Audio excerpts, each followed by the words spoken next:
شہروں کا دورہ بھی فرمایا اور ان کے لوگوں سے ملاقات بھی کی۔ امام جعفر صادق علیہ السلام فرماتے ہیں جب رسول اللہ معراج پر تشریف لے گئے تو آپ کو 7 آسمانوں کی سیر کرائی گئی۔ اس سفر کے دوران آپ ایسے مقامات پر پہنچے جہاں جابلکا کے دروازے کھلے تھے۔ فرشتے آپ کو ان بستیوں میں لے گئے۔ رسول اللہ نے ان شہروں میں موجود مخلوقات سے ملاقات کی۔ ان مخلوقات نے نبی اکرم صلی اللہ علیہ وآلہ وسلم کو پہچان لیا۔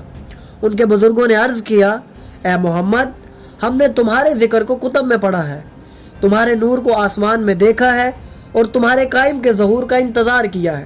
ایک مکالمہ جو ان میں سے ایک عالم نے نبی اکرم صلی اللہ علیہ وآلہ وسلم سے کیا وہ ناقابل یقین ہے۔ اس نے عرض کیا، اے اللہ کے رسول، کیا وہ وقت قریب ہے جب تمہارا قائم ظاہر ہوگا؟ تو نبی پاک نے فرمایا، ہاں وہ وقت قریب ہے، تمہاری دعائیں، تمہاری